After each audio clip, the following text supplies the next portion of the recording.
This video was written by Guillaume anyway. I'm the one on TV anyway, cool. Hey!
Today, we're going to dive into a wonderful Christmas tale where a devout believer meets Jesus.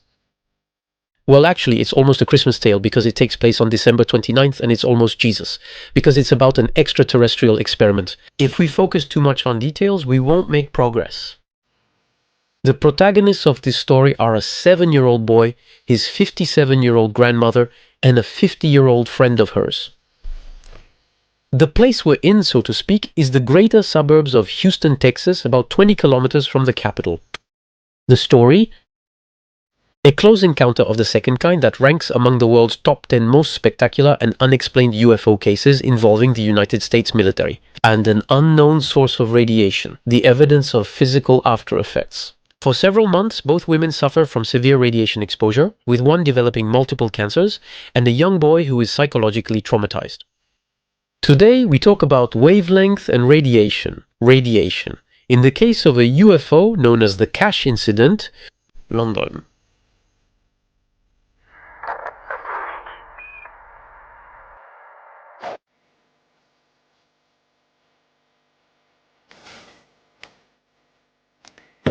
So let's focus on little Colby. Landrum, aged 7 after being abandoned by his parents, is raised by his grandmother, Vicky Landrum, aged 60 on the left in the photo. That evening, they are accompanied by Betty Cash, a 50-year-old friend and neighbor, and here, on the right, they all live in Dayton, about 40 kilometers northeast of Houston, Texas. It is Monday, December 29, 1980. Early in the evening, Vicky and Betty decide, as they often do, to go play bingo in Cleveland, a 30-minute drive further north. Bringing young Colby with them, the trio gets into the brand new Cutlass Oldsmobile that Betty just received as a Christmas gift. The drive goes smoothly, but unfortunately, when they arrive, there's no bingo during the holiday season. The games are suspended. Being familiar with these events in the area, she decides to go to the nearby town of New Caney to try their luck again. And there you have it. Same cause, same effect. This hall is closed for the holidays. 2 failures, an hour's drive, a disappointed child, and a ruined evening. To lift our spirits, we must stop at a small all-you-can-eat buffet. With the meal finished and night having long since fallen, all that's left is to return to Dayton. It's around 8 p.m. Betty gets back behind the wheel for 45 kilometers and just as many minutes on a route she knows well. Little by little, New Caney fades away in the rearview mirror and the Oldsmobile Cutlass enters a less urbanized area. They are now on Farm Market 1485, lined on both sides with oak trees and tall pines. On the right, young Colby notices a bright light behind the treetops, which his grandmother Vicky also sees. Nothing unusual, however, with the nearby Houston International Airport and its millions of annual passengers. The car continues on its way, taking a very wide curve. And now here they are on Huffman-Cleveland Road, a long straight stretch of 7 kilometers. Flat and still lined with trees, it stretches out before them, and again, a new bright light appears on the right, which disappears shortly after. But as they reach the end of the road, their lives are about to change forever. Has the shiny thing they've seen for a few minutes been following them? Is it just a coincidence? They're getting closer, lighting up the sky with a blinding brightness and stopping vertically in front of them. On the road, the 2 women and the child describe an object shaped like a diamond, kind of like a rhombus with a flattened top. The glare it causes makes its details hard to distinguish, but the object definitely has a light at each of its corners. A powerful jet of yellow-orange flame comes out from its base, and Vicky, afraid of being burned by it, screams at Betty to stop the car. Betty does as she's told, and they watch the strange phenomenon in terror. The craft is less than 40 meters in front of them at the treetop level, and it slowly descends despite the distance. And even though they're inside the car, they feel an intense heat that overheats the interior. The engine has just stalled. But more than anything, it's the size of the gigantic aircraft that impresses them, about the size of a water tower, as they would describe it. That's about 40 meters high and half as wide. To give you an idea, it's almost the size of the American space shuttle, you know, the thing that could be carried on top of other Boeings. They state in their testimony that at arm's length, one hand isn't enough to cover the apparition, even though it's several dozen meters away. The object is also very noisy, mainly because of the flames at its base, which vary in intensity and make a sound they say is similar to a truck's air brake. Kind of a big, psh. But let's continue. Psh. Mais on continue. In addition to that, there's a deafening rumble like a freight train passing by, with an intermittent kind of beep that echoes. Sitting in the passenger seat, Vicky, little Colby's grandmother, is the first to get out. She stays there on the right side of the car, one hand on the door. The young boy can't get out. Oldsmobile Cutlass cars are 3-door models. Frightened, alone in the car and feeling trapped in the back seat, they try to get out, screaming. Il pleure et hurle. After 2 or 3 minutes, his grandmother gets back into the car to reassure him. And she does it sincerely, because as a devout believer, she sees in this phenomenon the announcement of the end times and the last judgment. So she explains to the frightened boy that the skies will split in two, that the world has come to its end, and that Jesus will emerge from the light.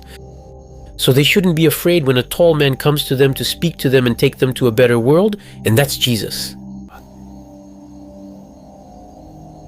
Well, at 7 years old, I'm not sure that kind of thing in that kind of situation would have reassured me. Anyway, yeah. I'm not Texan.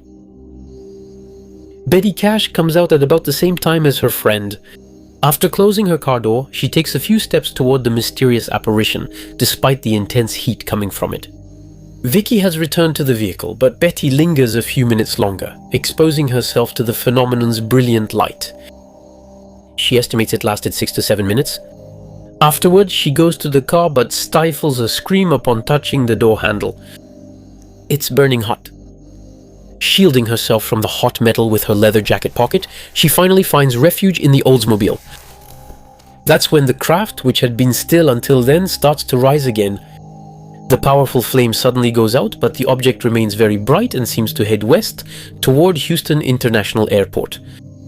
A little less dazzled after a few seconds, Betty and Vicky watch in astonishment as the sky fills with helicopters, some of them with double rotors, seemingly appearing out of nowhere. At least a dozen according to Vicky Landrum, and 23 according to Betty Cash, who would later make a rough sketch. She shows it to her brother, a retired serviceman and served in the Air Force for 30 years, who identifies it as a CH-47 Chinook troop transport helicopter.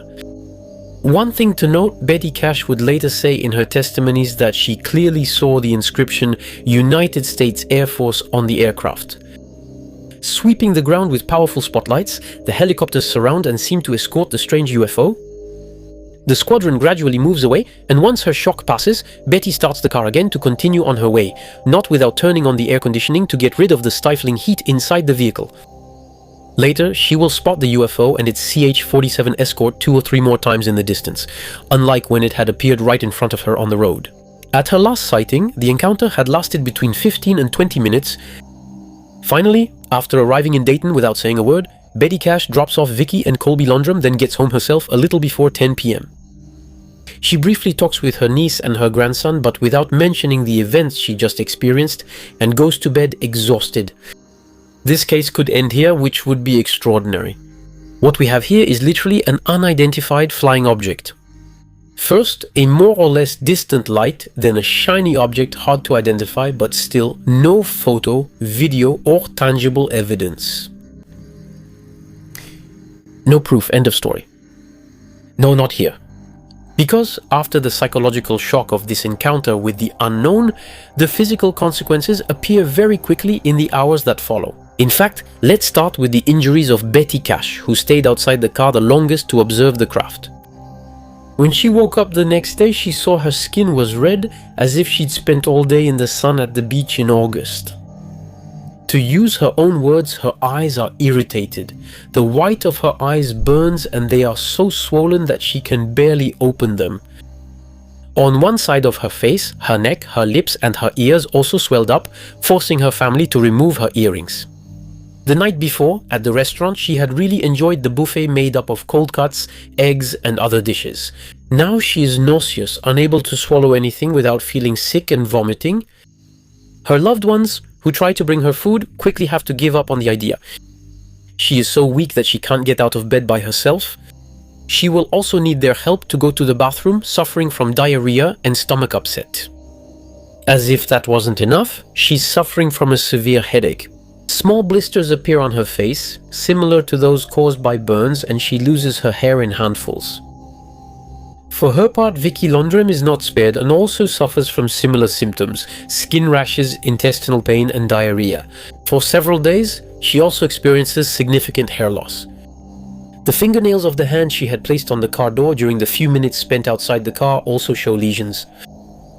Like her friend, she suffers from eye irritation and a deterioration of her vision. In fact, if before the incident she only wore glasses for reading, a few days after the incident she has to wear them all the time. She also says that she sees things blurry as if through a light veil, and this phenomenon fades if she rubs her eyes. But her doctor fears the possible development of a cataract within 6 to 12 months. In contrast, young Colby was less seriously affected than his grandmother and her friend. Although less intense, he also has facial redness similar to a severe sunburn, suffers from abdominal pain, severe diarrhea for several days, and eye irritation. But it's mostly psychologically that the 7-year-old boy is affected. For 3 weeks, not a single night goes by without him having nightmares. He also wets the bed, partly because he now refuses to get out of bed to go to the bathroom at night. Finally, he refuses to get in a car after sunset and his grades drop for several months. Does that seem like a huge consequence to you? That's just the beginning. If Mrs. Landrum avoids seeing a doctor due to costs, that creates problems. Betty Cash, however, has little choice due to her condition. After 4 days of suffering at home with no improvement in her condition, she is hospitalized at Parkway General Hospital in Houston for 15 days. Upon her admission, the nurse will ask if she's being admitted for burns. It should be noted, however, that she says nothing to the medical teams about her encounter with the UFO out of fear of ridicule or being seen as crazy. Another astonishing fact is that in addition to the care she receives, various blood tests, samples and biopsies are performed, but they reveal nothing abnormal. The only positive point is that Betty Landrum, who had undergone coronary bypass surgery 2 years earlier, is found by her cardiologist to have a healthy heart, much to his relief. After this stay, during which her health improved, she is able to return home, where her condition remains stable. However, once back in the calm of her home, these intense headaches persist, her appetite does not return, and she is constantly exhausted. She is hospitalized again for 2 weeks before ending her stay. The total of her medical expenses then reaches nearly $40,000 in today's money. Without medical insurance to cover them, those are the events of December 29, 1980, and their immediate consequences. In the longer term, Betty will have to undergo a mastectomy in March 1983 following the discovery of nodules in her right breast. In May, she will have a heart attack, and in June of the same year, she will undergo a second mastectomy. However, she will recover from these difficult operations and will not experience any other major health problems. Colby and Vicky Landrum will see their physical and mental states improve over the months until they fully recover. But let's note a few points before continuing. First of all, while Vicky Landrum in her fear thought the apparition was mystical in nature, she quickly admits that God has nothing to do with what happened, and that's it. Because of the presence of the helicopters, she believes that a military aircraft is involved, or in any case, that the incident is related to the military. For Betty Cash as well, the state, the government, or the army are the only ones responsible. she stated in several interviews that she does not believe in extraterrestrials. The second point, both took a long time to discuss this story with loved ones or doctors, fearing they'd be seen as crazy or ridiculed. It was young Colby, in a casual remark at the hospital, who mentioned the incident and forced Betty to explain her mysterious encounter to the doctor. They, for lack of a better explanation, leaned toward the idea of radiation exposure to explain the symptoms. Similarly, no statement or complaint was filed with the police or any other authority. And finally, the third point, while there were indeed 1 or 2 articles in the local press at the beginning of the year, they were not initiated by Vicky and Betty. They were not the ones who contacted the journalists. And Vicky is even unhappy with the way the case was handled. Especially when she reads her grandson was reportedly unharmed despite knowing the psychological toll the incident had on him. No, the only thing she wants a few weeks after the incident, and once she has gradually recovered, is to know what happened, to understand the events of that night. Because, as Betty would say in an interview a few years later, if it happened to us, then it can happen to anyone. In February 81, it's 2 months after the events, and Betty has just come out of her second hospital stay. Vicky Landrum contacts the National UFO Reporting Center, looking for help to find those responsible for her friend's health condition. After several exchanges, the investigation is taken over by John Schussler, founder of MUFON, a UFO research association based in Texas. John Schussler is also an engineer at NASA and participated in the Gemini, Apollo and Space Shuttle programs. We'll return to his investigation later. For now, let's focus on Betty and Vicky. An event will give them a chance to maybe get some answers. In April 81, while young Colby is just recovering from his ordeal, a Chinook CH-47 helicopter, identical to the one seen with the UFO, flies over his house. The boy is scared, but his grandmother and Betty, after learning that there's an air show nearby, decide to take him there. He can then see the aircraft on the ground, possibly visit it, and hopefully ease his fears. And it's actually a pretty good idea. That day, Colby gets to climb into the impressive machine and even has his picture taken to remember the day, with the pilot standing near the helicopter. Mrs. Landrum-Cash asks if he has ever seen a UFO during his career, and he replies that indeed he has already been sent on an investigation mission for such a case. The pilot even specifies that it was following a report to his base from the sheriff of Montgomery County, finally providing a lead. They tell the pilot they also witnessed the incident and were injured. But the pilot then ends the conversation and asks them to leave. Later, Becky and Vicky would write to several senators and manage to get an appointment in August 81 at the Bergstrom U.S. Air Force Base. The 1-hour interview with Captains John Camp and Terry Davis revealed nothing new about the events that affected them. During this exchange, however, it turned out that neither the military nor the government had investigated UFO cases since 1969. That was the end of Project Blue Book. Congress actually believes that it's pointless to spend public funds on this, since many UFO associations are already handling these cases. The captains therefore advise them to turn to these kinds of private investigators to get answers, a suggestion that is jointly rejected by the two women. Some investigators have already contacted them, and they consider them, in their own words, charlatans and crooks who are not there for the truth, but to sell their stories and make a few dollars. I promise that's what they say, so I'm not the only one. In the end, all that is offered to them at the end of the meeting is to fill out a complaint form against the US Air Force. The two officers advised them to get help from a specialist lawyer, so they got in touch with prosecutor Peter Gersten, who took on their case free of charge.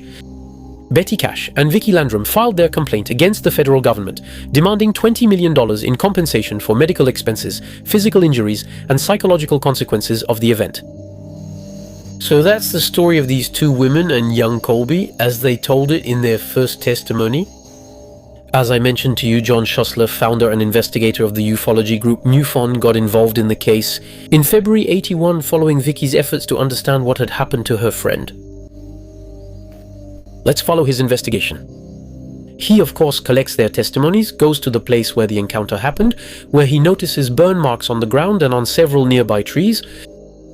Given the health condition of the witnesses, especially Betty, he naturally takes an interest in the various medical reports produced during her hospital stays. And based on these different clues, he builds his theory. John Schussler will hypothesize that the observed medical problems are the result of ionizing radiation, and more specifically, gamma rays emitted by the UFO at that time.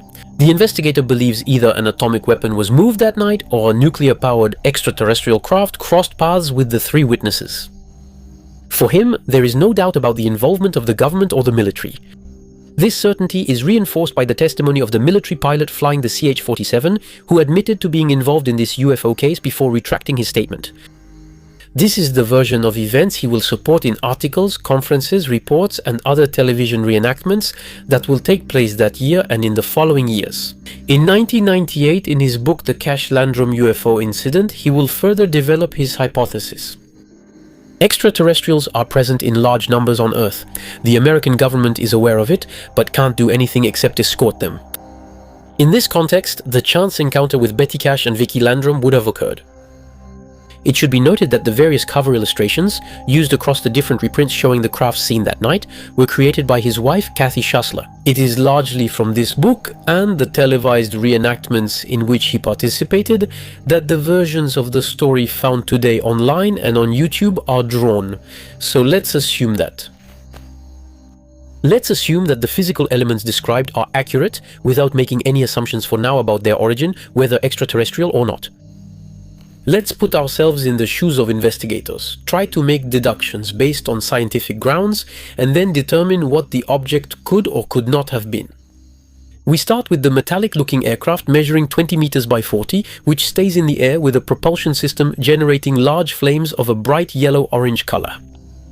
This detail already tells us that it was not an oxygen and hydrogen-based propulsion system, which would otherwise produce a bluish light. Like the engines of the space shuttle, for example, it could be a solid propellant, which does produce that very bright light yellow or white color. The issue with these propellants is that once combustion begins, it can't be stopped. Not a big deal for a launcher, but it matters for a spacecraft stabilizing before takeoff. The choice is hardly wise. It could only perform this maneuver once. We can then assume it's a kerosene derivative, like on the Soyuz or Falcon 9 launchers. You get the right combustion color, and this solution allows for multiple ignitions. The few thousand degrees at the nozzle exit easily explain the burn marks on the ground and in the trees observed by John Schussler, as well as the deafening noise reported by the witnesses. But even so, let's suppose it's a super silent nozzle compared to our terrestrial models, because at that distance, serious injuries and irreversible hearing loss would be certain. But let's move on to the witnesses, still focusing on the initial event. The blast of hot exhaust gases explains the heat felt outside and inside the car, as well as the burning handle that forced Betty to shield her hand to open the car door.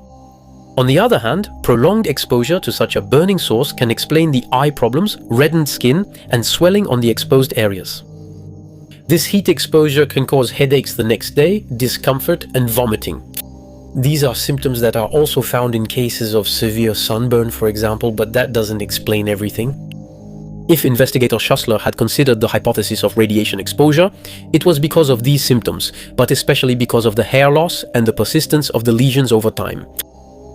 Betty developing cancer 3 years later also supports this idea, even if medically it's a bit debatable.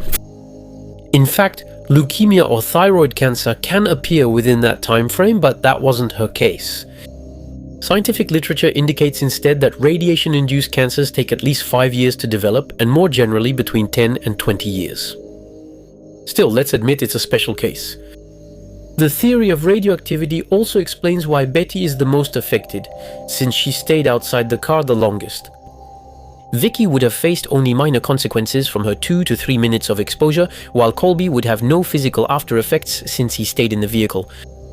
So, let's explore this possibility. And that's convenient, because the effects of radiation or ionizing radiation have been well known for a long time. Let's start by saying that these possible radiations were not in fact alpha radiation. That kind is stopped by a simple sheet of paper. Even if they can cause redness, they wouldn't have affected the witnesses' bodies enough to cause hair loss, vomiting, and other severe symptoms. The same goes for beta radiation. It barely penetrates. Beta radiation wouldn't have caused these symptoms, but they would have been stopped by the car, which explains why the young boy who stayed in the back was unharmed. Gamma rays are ultimately the best option. They're used in medical imaging where we know they pass through the human body very well. At high doses, it does indeed cause the symptoms mentioned, including temporary hair loss, as is the case here.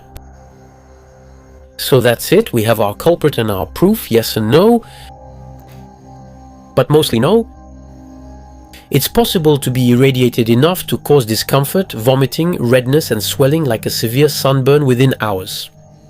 After this phase, which lasts from a few hours to a few days, the irradiated person will then feel better and their condition stabilizes. This is what is called the latency period. And up to this point, we are close to what Betty Cash experienced in the incident. If you have these symptoms in the hours following radiation exposure, it means the dose received is definitely lethal. This is called acute radiation syndrome. At these energy levels, all of your DNA is irreversibly destroyed in every one of your organs. In other words, your cells no longer reproduce, they no longer repair themselves, they die. The cells in your intestine have a lifespan of 3 to 5 days. Without constant renewal, after that period, you no longer have intestines. In the same way, you lose your red blood cells, your immune defenses, all your organs fail one after another. You won't survive more than about 10 days at best, and not in good health at all. So go watch my video about the demon core again, but well, stay far away from it if you can.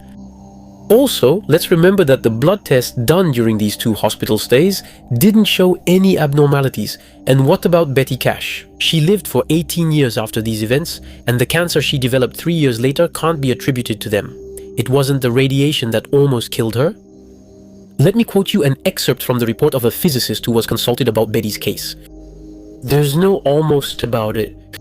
You can't say she was almost dead. Because of ionizing radiation, she and the 2 Landrums should all have been dead within days if it had been a massive dose of radiation. You can ask any biologist specializing in the study of ionizing radiation. He'll tell you that no one has ever survived a dose of 1000 or 2000 REM in history. And we know that because, remember, there were thousands of cases in Hiroshima and Nagasaki. That's another weakness of the irradiation theory. Only gamma radiation could have caused such symptoms, but at those doses, being outside or even hiding in the trunk of the car wouldn't have changed the amount of radiation received. All 3 witnesses would have had the same symptoms. And here, let me harp on ufologists' obsession with UFO radioactivity once again, especially since they don't seem to know much about radioactivity. I'm not saying I'm an expert, you know? But at least I do my research. In February 81, John Schisler inspects Betty's car with his Geiger counter and finds no trace of radioactivity. And he finds that strange given the supposedly necessary levels to make Mrs. Cash sick. For him, the Oldsmobile should have remained radioactive, even slightly, after such an encounter. Except that, well, gamma rays or even beta rays don't make things radioactive. Be careful, radioactivity isn't transmitted that way. It's not about exposure, duration, or intensity. I'll use a campfire analogy to explain. The wood and the embers that burn disintegrate by radiating heat. That's exactly what radioactive material does. It disintegrates and emits radiation. As you move away from a fire, you feel less heat. The same applies to radiation. The farther you are from the source, the less exposure you have. And with a fire, just like with radioactive material, if you remove the source, well, you remove the radiation, you haven't become a campfire. Getting heat doesn't make you a campfire, just as being irradiated doesn't make you radioactive. However, in September 81, the Radiation Control Bureau, which is part of the Texas Department of Health, was tasked with detecting traces of radiation. Neither the measurements nor the samples from the sites or nearby areas revealed anything. Which is completely logical. But then the guys from the health department are useless and don't know anything about radioactivity either. More likely, and since the case was widely covered by the media that year, the authorities wanted to reassure the public about the absence of danger and ionizing materials in the area. It's quicker to issue a report and statement saying there's nothing there, rather than giving physics lessons.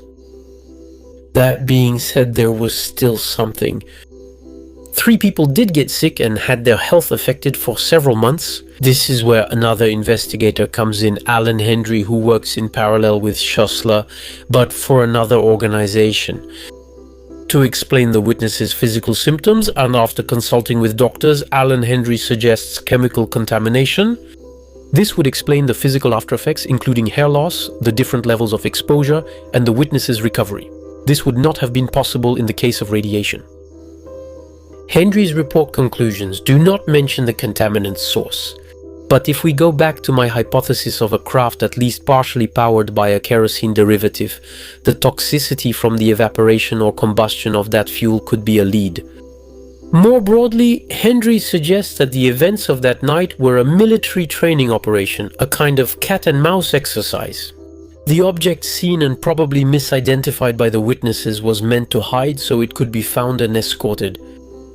Except that none of this works, and it only adds more assumptions to explain other assumptions. Because the whole story is based on three pillars: the witness's account, the traces found at the scene, and the physical after effects highlighted by Schussler, then repeated for decades by sensationalist articles and videos. As for the testimonies, like in all publicized cases, they change and become more dramatic over time in this case. Betty Cash and Vicky Landrum recorded the first version of their story on tape in February 1981. We learned that at that time neither of them could see or even make out the shape of the craft, as it was so bright. Colby later said it was diamond-shaped, and after that the two women described seeing the same thing. They later mentioned portholes and specified the object was dark inside. Betty always claimed that the craft stalled her car's engine in the middle of the road after she braked suddenly. But in her first version, she said she parked on the side of the road, put on the handbrake and turned off the engine herself. The door handle was too hot at first. In a reenactment for a television show, she said she left pieces of skin stuck to the handle because it was so scorching hot. Subsequent examinations of the car would show no deterioration or alteration of the plastics, paint or tires of the vehicle, and no trace or scar on her hands, which should have left torn flaps. Little Colby's panic attack when the craft appeared. In the interviews, when he's asked how he reacted when he saw the object, he says, "I was just sitting there wondering what it was. I felt fine, I just had a stomachache and cramps. The next day, 3 people go to an all-you-can-eat restaurant, and the next day they have a stomachache, cramps and rashes." Am I the only one questioning how fresh the cold cuts at the buffet were?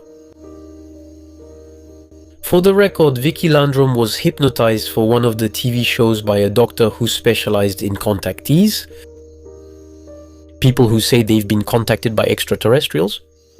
For her, the recording of her story serves as absolute proof that the events really happened. Medically speaking, the reliability of their account is unfortunately not much better when Schussler transcribes Betty's testimony. He talks about hair falling out in handfuls from the very first night, about redness and blisters on the skin that peels off in strips. This will be Mrs. Cash's version. Yet the medical report from her first hospitalization notes that there is very little, if any, hair loss. Swelling of the face is indeed present, but it is diagnosed as cervicofacial cellulitis, an infection that can originate from a poorly treated tooth or a sore throat. Let me remind you, these events happened in early January. She will be treated with antibiotics and her condition will improve.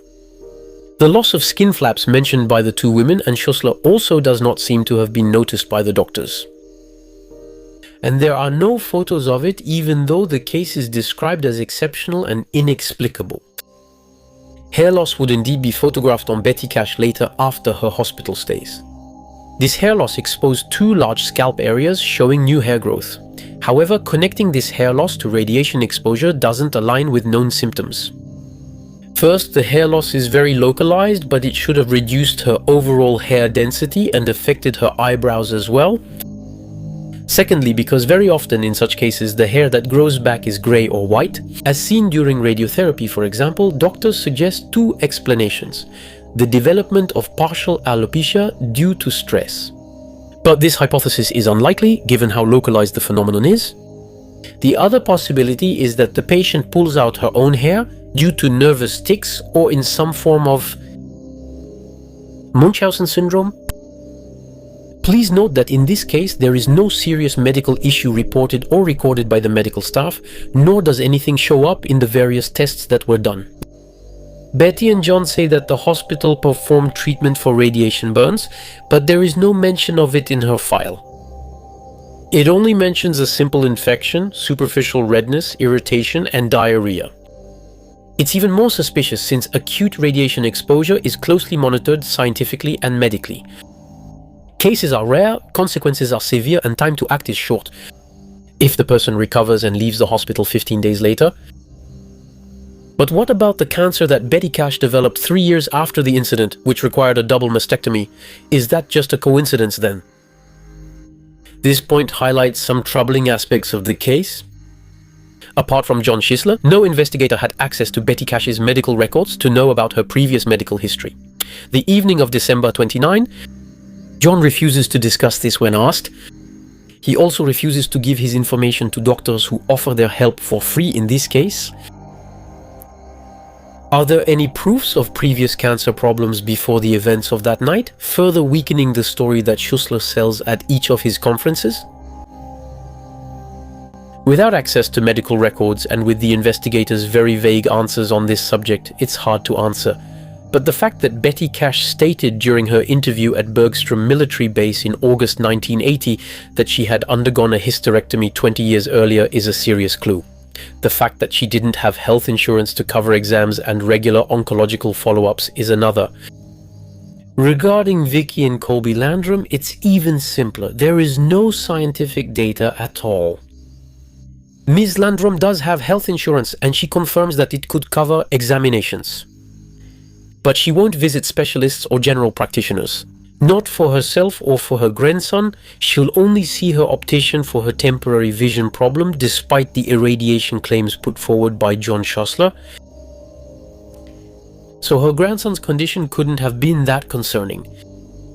But now that I think about it, we forgot something. Where did it happen again? This incident, the sequence of events, and the supposed location I mentioned, which you'll find in everything that's been done on the subject, come from a television report from the end of 1980. It was produced by a sensationalist show dedicated to UFOs and the paranormal. It was John Schussler who indicated the precise and exact location of the events there, based on the information from Vicky and Betty. Except that a few months earlier, during their interview at Bergstrom Base, they had been unable to locate the place on a map. The same occurred when Alan Nendry asked them about it. Investigators later visited the site and retraced the route they said they took. Without finding the burned trees mentioned by Mr. Schussler, nor any traces on the road or the roadside, yes, because the road itself must have taken quite a hit. With what was described, asphalt melts at less than 200 degrees and an exhaust plume is several thousand degrees. Not to mention the blast from the exhaust gas is concentrated here on a few square meters for 10 to 15 minutes, the pavement should have been vaporized over a wide area. But there was no trace of that, nor even any possible repair work, nor any grass or trees partially or completely burned. Nothing, in fact. It's the presence of a craft at that spot that's not credible. Even aircraft like the Harrier or the F-35 Lightning vertical takeoff fighters don't fit into this scenario. They don't have visible flames, they're not luminous, and they're far from the supposed size of the observed craft. It also doesn't emit that kind of heat from several dozen meters away. And finally, hovering, which consumes a lot of fuel, is of little interest during a mission. And what about the story of the 20 or so helicopters, specifically CH-47 Chinooks, marked United States Air Force? John Schisler claims that they came from the Fort Hood military base located northwest of Houston, but here too, several reasons make this hypothesis unlikely. First, the distance. This base is over 250 kilometers from the incident site. And the maximum range of the heavy CH-47S, which are real kerosene guzzlers, is only 185 kilometers. They simply couldn't have made it to the site. Next, the logistics. Each aircraft needs 3 to 4 crew members and ground personnel, so with the number of aircraft involved, at least 100 soldiers and technicians are required. But, as Alan Hendry's investigation showed, the military bases are almost at a standstill. During this time of year, personnel take their leave to spend the holidays with their families. The strategic choice is also illogical. The CH-47 is imposing, visually impressive, but it is barely armed and designed for transporting troops over short distances. There is no reason to use it for a search mission or to escort another aircraft. Finally, there is one last major inconsistency, the inscription United States Air Force, which Betty and Vicky, including during their interview at Bergstrom Air Force Base, claim to have seen. And it seems logical, a helicopter in the Air Force. Except that, as I was saying, the CH-47S are intended for transporting troops and light equipment. Only the Army has them, there aren't any in the Air Force, they're all marked Army only. But since you're attentive, you remember the testimony of the pilot who said he took part in a search flight, then later retracted it. This testimony was reported by Betty and Vicky, then taken up by John Schisler as proof of a conspiracy. Except that in this case, the testimony is authentic. The pilot was found and interviewed by Alan Hendry, to whom he confirmed that he was indeed sent on a mission following a UFO sighting. And he does not retract his statement, he confirms his testimony. But that was in 1977, a little more than 2 years before the events, and not in a CH-47. The pilot clearly told Vicky and Betty, and the information that was verified was later passed on to John Schisler, who did not take it into account. Finally, as part of a show dedicated to UFOs, a call for witnesses was made to find other people who had observed the phenomenon that night. 2 witnesses came forward. One said he heard helicopter noises without seeing them, while the other, who was playing outside with his son, said he saw 4 or 5 CH-47s. Unable to confirm the exact day, he did not mention any bright objects or other unusual aircraft. All the military bases contacted in the area confirmed that there were no CH-47 flights during that period. Their only possible origin would have been from a ship stationed in Houston Bay, where they sometimes conduct troop recovery exercises. This option couldn't be confirmed or denied because the investigation started after the legal period for retaining flight plans had passed. Alright. Yeah. In all these explanations, you have probably noticed that the name John Schisler comes up quite often. He proposes theories, chooses evidence, and creates the scenario. He is a consultant for TV shows and leads conferences highlighting this case and the UFO organization of which he is the founder. His reputation and entire career are built on this case and the book he wrote about it, being moreover the only one receiving the royalties, to the detriment therefore of the people involved. That actually reminds me that this kind of behavior has already been observed in fields related to the occult. I know people who brought out Penelope for less than that, but let's get back to our victims. Betty Cash, without insurance, has to deal with the high costs of her various hospital stays. Vicky Landrum, she just seemed to be looking for whoever was responsible for her friend's health problems.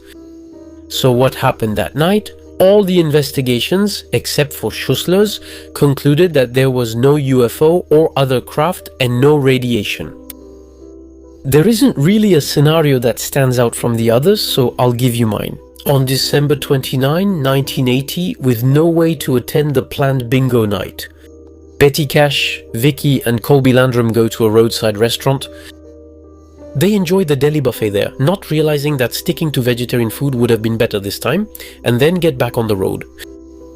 On the way, they are flown over by 2 or 3 CH-47 helicopters conducting low-altitude exercises, and the noise from the double rotors and the spotlights pointed at the ground surprise or impressed them. The 3 protagonists wake up the next day with stomach pains, red spots on their bodies, and a severe case of diarrhea caused by the salamis, bacon, and not-so-fresh eggs from the day before.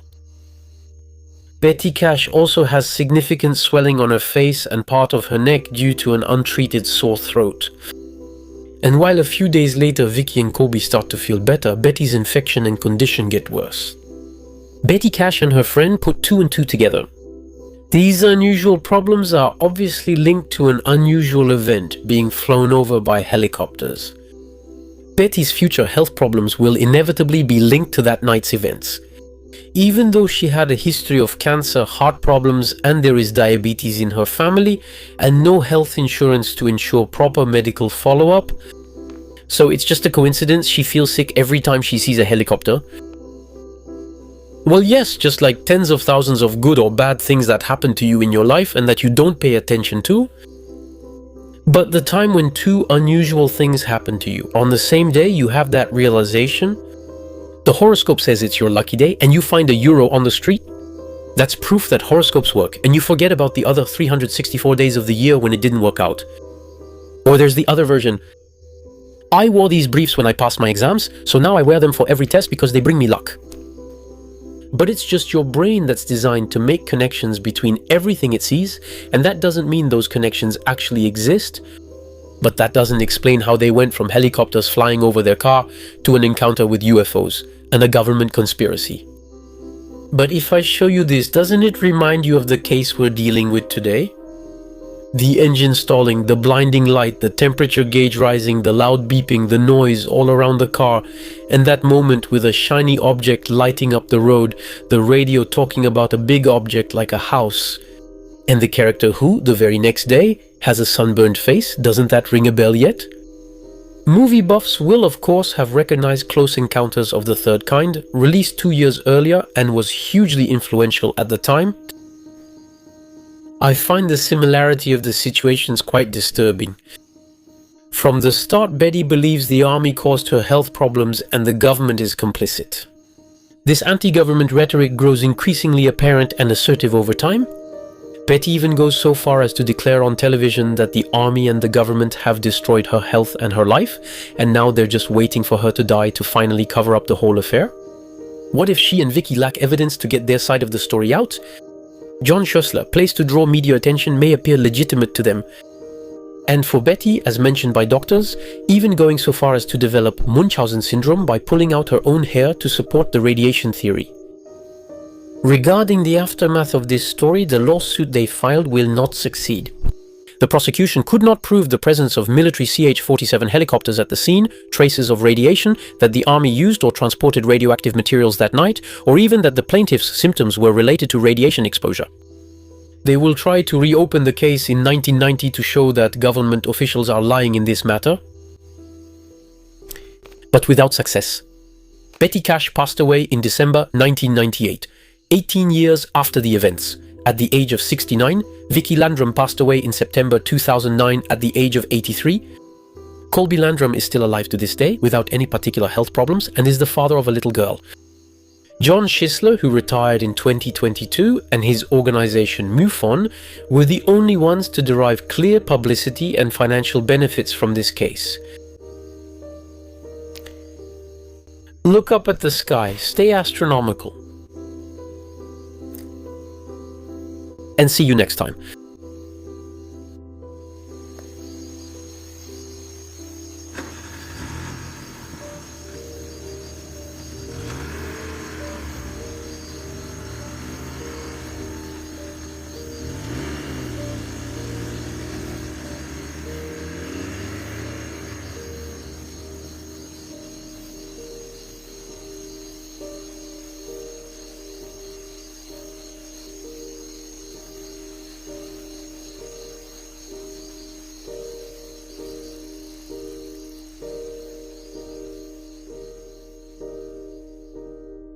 If you enjoyed this video, how about another investigation into a UFO phenomenon? It's the video right over there.